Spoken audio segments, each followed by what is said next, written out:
Sir मेरे भाई कहाँ से आए हो? मेरा नाम मोहम्मद अमीर है, मैं ज़िला साहिवाल कस्बा नूरशाह ज़िला साहिवाल से आया हूँ। मैंने 16 साल एक हाथ से काम किया है, यानी कि दिन रात मेहनत की है। मेरे पास ये सारा रिकॉर्ड है जी। मुझे ना बेकसूर उन्होंने टर्मिनेट किया है, टर्मिनेट कर दिया आपने। ये टर्मिनेशन लेटर है और इसके ऊपर देखें ये हेल्थ वो कहते हैं। और अल्लाह भाई जानता है, मैंने 5 चक्कर इधर लगाए हैं और बड़ी मुश्किल से मैं इधर आया हूँ। MPM के साथ गया हूँ मैं, MN के साथ डेरे पे गया हूँ। करते थे बगैर बताए। ये तो उन्होंने बहाना लगाया ना, ये उन्होंने सारा बहाना लगाया हुआ है। मैंने उनको कहा कि मेरी ट्रांसफर कर दो। और डॉक्टर साहब ज्यादा करते, 5 बंदों को मुझे काम लेता है एक हाथ। जी जी जी, डॉक्टर विकास साहब 5 बंदों का मुझे काम लेता है। सेंट्री वर्कर, नैब का से चौकीदार, माली। मैं इंसानों को, मैं जी डिसेबल आदमी। कभी कोई काम साहिवाल भेजते 22 किलोमीटर फासला है, 44 किलोमीटर का आने जाने का, तो किराया भी नहीं देते थे। तो मैंने डॉक्टर साहब से मुतालबा किया कि मेरा हक है, मुझे किराया दो। उन्होंने किराया दिया तो मैंने डीएम साहब को कहा, डीएम साहब ने कहा बात नहीं सुनी मेरी। अब मेरा चूल्हा बंद हुआ है, मेरे पास ये रिकॉर्ड है। 22 को आपको टर्मिनेट किया गया। जी जी, उस बाद किसी बंदे ने बात सुनी? मैंने अपील की है उधर, उन्होंने मेरी अपील रिजेक्ट कर दी है। फिर मैंने इधर लाहौर अपील किया, इधर अपील कहाँ पे की है? उधर साहिवाल दफ्तर में। फिर हमारा DHA के दफ्तर में? जी जी जी, नहीं, ये डीएम साहब के दफ्तर। हाँ जी, फिर ये हमारा कोतबा चौक है, इसके नज़दीक हमारा दफ्तर है। हाँ, हेड ऑफिस। उधर मैं 4 चक्कर लगाए हैं। जब मैं आता हूँ जो है हमारे ऑफिसर साहब, तनख्वाह कितनी थी उस वक्त मेरी तनख्वाह थी 21,000 तकरीबन 500। 21,500 कोई सैलरी नहीं मिली? नहीं, एक सैलरी नहीं, 1 रुपया नहीं। ये सारा रिकॉर्ड मेरे पास मौजूद है। 16 साल मैंने मेहनत की, सारा रिकॉर्ड मेरे, और मेरी एप्लीकेशन के ऊपर लिखा हुआ हार्ड वर्कर, मेहनती बंदा। पूरा मेरा जिला साहिवाल मुझे जानता है। मैंने दिन रात मेहनत की, ईमानदारी से मेहनत की है। डीएम साहब को मैं साहब की गल नहीं ना मन्नी। डॉक्टर साहब ने ज्यादती करते ना, डॉक्टर साहब में कुछ मैं नैब का से रहेगा ना, तो कहते वाशरूम साफ कर, मेरे आऊँ तो पहले सारे हॉस्पिटल की सफाई कर। शुक्र कर मेरा वीर, डॉक्टर साहब ने आख्या कि मेरी सर बात सुनो, ऑपरेशन भी करया कर। ਉਹਨੇ ਕਿਹਾ ਵੀ ਪੂਰੇ ਵੀ ਆ ਸਕਦੇ ਚੌਕੀ ਦਾ ਸਾਇੰਟਿਸਟ ਉਹਨਾਂ ਨਾਲ ਹੁੰਦਾ ਸੀ। ਉਹ ਕਹਿੰਦੇ ਸੀ ਪੂਰੇ ਹਸਪੀਟਲ ਤੇ ਮੇਰੇ ਆਉਣ ਤੋਂ ਪਹਿਲੇ ਸਫਾਈ ਹੋਈ ਪਈ ਹੋਵੇ। ਮੇਰਾ ਵੀਰ ਜੀ ਜੀ, ਸ਼ੁਕਰ ਕਰਕੇ ਡਾਕਟਰ ਸਾਹਿਬ ਆਂਦੇ ਕਿ ਮੇਰੇ ਆਉਣ ਤੋਂ ਪਹਿਲੇ 5-7 ਆਪਰੇਸ਼ਨ ਵੀ ਖੜਕਾ ਛੜਿਆ ਕਰ। फिर की करते? नहीं, वो डॉक्टर साहब ने ज्यादती की थी, वो आप ही चले गए, लेकिन अच्छा नहीं की। बड़े लोगों का पेट पालने के लिए। मोहन साहब का पेट पालने नहीं, उनका जाहिर है, इन्होंने जब लॉन्च की तो इनके कोई अपने करिंदे होंगे ना, जैसे डीएम लगा लें, सीओ साहब से ब्यूरोक्रेसी वाले लोग हैं ना। हम तो नहीं, हम तो वो रहे ठहरे 10-20 हज़ार के मुलाजिम, यानी 18 साल के अंदर आप लोगों को कोई तनख्वाह नहीं बढ़ी किसी बंदे। जिसको टर्मिनेट कर देते हैं वो हमारी बहनें घरों में बेरोजगार हो जाती हैं, उनका कोई सुनवाई करने वाला नहीं है। सर हमें हमारे बहन भाइयों को जिनको अपनी वो कलम की मार देते हैं वो दोबारा बहाल नहीं हो सकते। कलम की मार 16,000 लोगों को पड़ गई इस बात तो फिर सारा अल्लाह वारिस है हमारा, इसीलिए तो अब हम बैठे कि जीना होगा मरना होगा, या आर या पार। अब हम कोई अभी कोई पुलिस की जानिब से कोई थ्रेट शेट तो नहीं आया आप लोगों को? पुलिस की जानिब से कोई थ्रेट शेट तो नहीं आया? नहीं आया नहीं है, लेकिन वो मीठी गोलियां दे रहे हैं ना, सुना भी। मैडम सालिया तो मीठी गोली भी ना दे रही, वो तो जहर दी गोली देती है, एक बार निकल जाओ वरना टर्मिनेट करते हैं। किसे बुलाया था? हाँ जी, उधर ही गए थे हम लोग। और मैं उनकी जितनी भी तारीफ करूं वो बहुत कम है। तारीफ उदो करे जो काम करते हैं। उस वक्त उन्होंने घर में जाकर उस ऑफिस में प्रोटोकॉल से हमें बिठाया, इज्जत की, हमें पानी पिलाया, और सबसे बड़ी बात यह है कि हमें बाहर छोड़ने के लिए खुद नीचे आए। और उन्हें उस वक्त उन्होंने ये भी कहा कि मैं इंशाल्लाह आपका पैगाम सीएम साहब तक पहुंचाता हूं।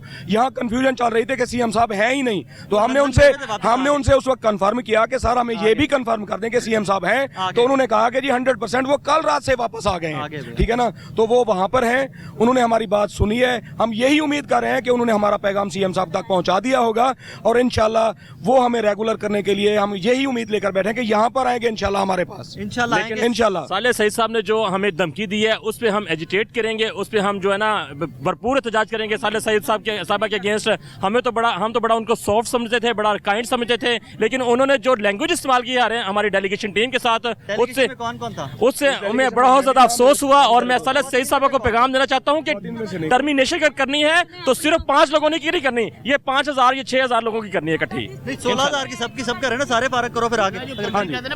प्राइवेट कंपनी के पीछे भी एक ना हिस्ट्री है। जब ये स्टार्ट हुई थी ना PRSP, उसका मतलब पंजाब रूरल स्पोर्ट प्रोग्राम, ठीक है। Chief minister initiative Punjab rural sport programme, एक तरफ पे पंजाब गवर्नमेंट का लोगो था, दूसरी साइड पे चीफ मिनिस्टर जो उस वक्त प्रेसिडेंट साहब उनका लोगो था। ये एक प्रोग्राम था, गवर्नमेंट की तरफ लॉन्च किया गया। और जब प्रोग्राम लॉन्च किया जाता है, जैसे नेशनल प्रोग्राम LW स्टार्ट किया, IRMNC का प्रोग्राम स्टार्ट किया गया, वासा का प्रोग्राम स्टार्ट किया गया, पीडा का प्रोग्राम स्टार्ट किया गया, वो बाद में आके कन्वर्ट हो जाता है इडहाक में हो जाता है, मुश्किल होता है।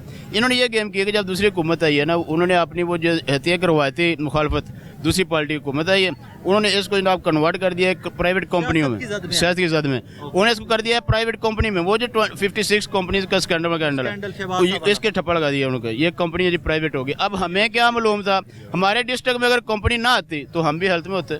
ठीक है, हमने तो नहीं कंपनी ज्वाइन की, हमने तो वो जब गए थे, मैं अपनी बात करता हूँ, वल्ला मैं जब गया हूँ DHA ऑफिस, मैंने कहा मैंने जॉब करनी है, डिप्लोमा, उन्होंने कहा DHA डिस्ट्रिक्ट अथॉरिटी होती है ना, हेल्थ अथॉरिटी।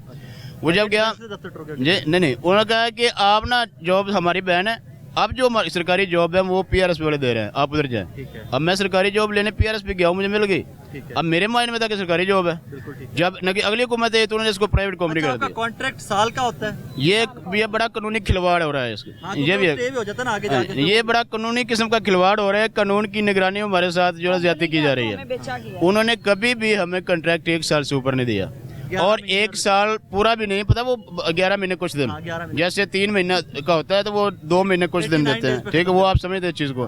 वो इस तरह कानूनी तरीके से हमें पीछे जब भी हम बात करते हैं, मैंने 18 साल कागज निकालो, आपका तो 1 साल भी नहीं हुआ यार।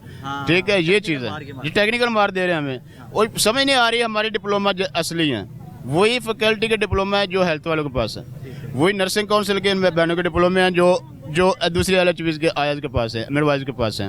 पाकिस्तान नेशनैलिटी होता है, हमारा वोट भी उतना ही पावर रखता है 10,000 खानदान का जितने दूसरे रखते हैं। ज्यादा कीमती पता है क्यों होता है? सरकारी मुलाजमीन का जो इंसानों की तरह काम करते हैं, मैं कहता हूं उनका सरकारी वोट ज्यादा कीमती क्यों होता है? क्योंकि आप लोग अवाम की खिदमत भी कर रहे होते हो साथ आके, और वो उन लोगों के लिए वोट कर रहे हो जो अवाम की खिदमत नहीं कर रहे होते। उल्टा वोट अगर खिदमत का ना मिले, देखिए ना, अब सारा कुछ असली है, वही सीट है, सेंशन सीट, हमारे कोई अलहदा सीट नहीं क्रिएट की गई, असली सीट सारा कुछ है। सेंशन सीट पे बैठ के मेरा भाई MT हेल्थ में वो ले रहा है 50,000+ और मैं ले रहा हूँ 25,000, अभी भी 18 साल के बाद। और हमारा कोई ना कुछ भी नहीं है सर, कुछ भी नहीं है। कंपनी गवर्नमेंट से जो पे एक पैरामेडिकल स्टाफ की पे ले रही है वो 60,000 ले रही है, और एम्प्लॉय को दे रही है 20,000 25,000, वो कंपनी खा रही है। 40,000 वो सब कंपनी खा रही है। लॉजिक मैं आपको समझाता हूँ ना, एक ही पैरेलल बैलेंस, एक ही पैरेलल लाइन में जब DHA मौजूद है, डिस्ट्रिक्ट हेल्थ अथॉरिटी, उसके नीचे DHO मौजूद है, तो फिर उसके मुकाबले में DM लाने की क्या जरूरत है? टेक्निकली ठीक बात है। ठीक है, जब DHO के नीचे उसके डिप्टी DHO हैं तो उसके नीचे AM लाने की क्या जरूरत है? ठीक है, वही काम दोनों करवा रहे हैं। ठीक है, जब उसके नीचे ASV DSV मौजूद हैं तो इसको ये SO लगाने की क्या जरूरत है? ये था, इसका ये था कि उस वक्त चौधरी परवेज इलाही साहब ने इन 14 अजला में तजर्बाती तौर पर PRSP को लॉन्च किया गया था, जिस तरह 1122 आई थी। ठीक है ना, तो PRSP आ गई इन पे। हम लोगों का सिर्फ मुतालबा इतना है कि आप लोगों ने इन 14 अजला में जब PRSP को लॉन्च किया तो पोस्टिंग अथॉरिटी आप DHA के पास रहने देते, हम लोग DHA के पास जाते, अपने इंटरव्यूज देते, वहाँ से हमारे ऑर्डर वहाँ से होते, आज हम भी रेगुलर होते। बेशक इंतजामी अमूर आप PRSP को दे देते, लेकिन उन्होंने इन 14 अजला में एक सूबा है, एक सूबा 14 अजला में PRSP और बाकी 36 अजला में DHA। हमारे साथ सोतेली माँ वाला जो सलूक मैं अभी भी समझ नहीं पाया कि इन 14 अजला के अंदर और 16 बाकी जो हैं 20 अजला 36 के करीब हो गए में फर्क रखा क्यों जा रहा है? सर, उस वक्त बाकी के जो अजला थे उनकी जो अथॉरिटीज बैठी हुई थी, उन लोगों ने स्टैंड लिया। अच्छा। मेरे साथ बहावलपुर डिस्ट्रिक्ट है, उन बहावलपुर वालों ने स्टैंड लिया कि हमने PRSP के पास नहीं जाना, हम वो DHA के अंडर रहेंगे। जिन अजला की मैनेजमेंट ने स्टैंड लिया वो DHA के तहत रहे, और जिन अजला के मैनेजमेंट ने स्टैंड नहीं लिया वहाँ पे PRSP को लॉन्च कर दिया गया। ओके, जहाँ पे अफसरान कमजोर थे वहाँ पे आप लोग की बली की वजह हमारी कुर्बानी चढ़ा दी गई है। अब आज हमारे साथ जो मैडम सालिया की बात हुई है तो उन्होंने कहा है कि जी जब आप कंपनी के मुलाजिम हैं, आप किस कानून के तहत रेगुलर होना चाहते हैं, क्यों आप ये मुतालबा कर रहे हैं? तो मैंने उन्हें यही कहा कि मैडम, हम कानून नहीं जानते, आप अपने लिए जब आपका कोई इशू होता है तो आप रातों को अदालतें खुल जाती हैं, रातों को कानून बन जाते हैं, सारी चीजें सियासतदानों के लिए हो जाती हैं, सारी चीजें हो जाती हैं। हम गरीब अवाम हैं, हम गरीब मुलाजिम हैं, हमारे लिए क्यों ऐसा ये चीज़ें हो रही हैं। अब हम उस वक्त PRSP वहाँ पे थी, हमने उन्हीं के पास जाना था, हमारी पोस्टिंग वहाँ से हुई है, थ्रू प्रॉपर चैनल आए हैं, उन्हीं फैकल्टी से हमने डिप्लोमा किया है जहाँ पे दूसरे 36 अजला के लोगों ने किए हुए हैं। तो जब उन्हें रेगुलर रखा जा रहा है तो हमारे साथ ये सलूक क्यों किया जा रहा है? हम भी तो उन्हीं इदारों से क्वालिफाइड हैं, लेकिन तो इसके ऊपर वो चुप हो गई। कानूनी किसी माहिर से आपने बात की, किसी वकील से, कि कोई अदालत जाने के लिए कोई बात? सर कानूनी तौर पे सिर्फ एक ही चीज हम यहाँ पे साल का कॉन्ट्रैक्ट पूरा नहीं होने देते इस कानून, वो हमारा कॉन्ट्रैक्ट पूरा होने नहीं देते साल का। अब यही इस्तदा लेकर बैठे हैं चौधरी परवेज इलाही, ठीक है ना, उन्हीं से इल्तिजा कर रहे हैं कि चौधरी साहब आपने ये बूटा लगाया था, ये बूटा इस वक्त जवान हो चुका है, इसको पानी देने की जरूरत है, पानी दोगे तो ये बचेगा, फल फूल देगा, वरना ये यहीं पे खत्म हो जाएंगे। मेरे कहने पे ना आप लोग एक मेहरबानी करें, एक काम करें, अल्लाह करे कि आपका कोई ना कोई पॉजिटिव रिजल्ट निकला है। DHA की परफॉर्मेंस और आप लोग की जो कंपनीज के मुलाजमीन हैं, इनकी परफॉर्मेंस का एक कंपैरिजन बनाएं। सर इसका जवाब मैं यही देता हूं कि वो लोग बैठे हुए हैं, उन्होंने एक हिजदू ऐप बनाई हुई है, उसके ऊपर इन 14 अजला की परफॉर्मेंस और उन 36 अजला की परफॉर्मेंस में जमीन आसमान का फर्क है। इन 14 अजला की परफॉर्मेंस उन 36 अजला की निस्बत कई गुना ज्यादा है। ये वो कंपैरिजन मिल सकता है। पिछली स्ट्राइक में सर परवेज इलाही ये एग्री कर चुके हैं कि इन वो इलाकों को इन्होंने आबाद किया, ये वो लोग हैं।